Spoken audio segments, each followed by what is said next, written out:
The Black Prince, also known as Edward of Woodstock, a team of scientists conducted, for the first time in history, an analysis of his tomb effigy in Canterbury Cathedral. Researchers from the Courtauld Institute of Art sought to discover how the Black Prince's effigy, one of only 6 large-scale, cast metal sculptures to survive medieval England, was made. Edward, the Black Prince, was the son and heir apparent of Edward III of England until his untimely death. He was a ruthless military leader for the English during the 100 Years' War, but ultimately fell sick with dysentery. He passed away on June 8, 1376, at the age of 45.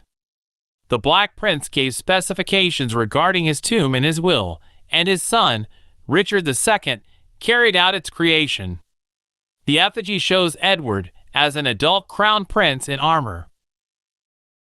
He is depicted laying horizontally, with his head on his helm, hands in prayer, and feet resting on a leopard.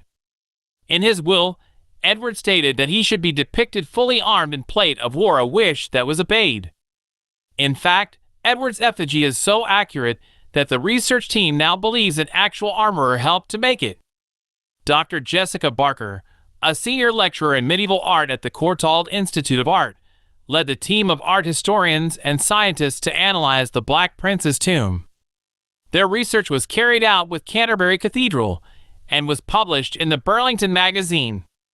The research team slid an endoscope, a tool typically used in medicine, through one of the original small openings in the effigy. The data from the endoscope showed that it was cast in sections and was held together by an intricate system of bolts and pins that was invisible from the outside. This was the first glimpse inside this sculpture in over 600 years. The researchers also used a handheld device that emits high-energy beams to analyze the gilt effigy tomb's exterior. The study revealed that the effigy is one of the most sophisticated and elaborate castings to come out of the Middle Ages. The research team believes that the effigy was constructed with the help of an armorer who could both ensure the accurate detailing and the way the effigy pieces were assembled. Dr. Jessica Barker was struck by the discovery, stating there is something deeply affecting about the way his armor is depicted on the tomb.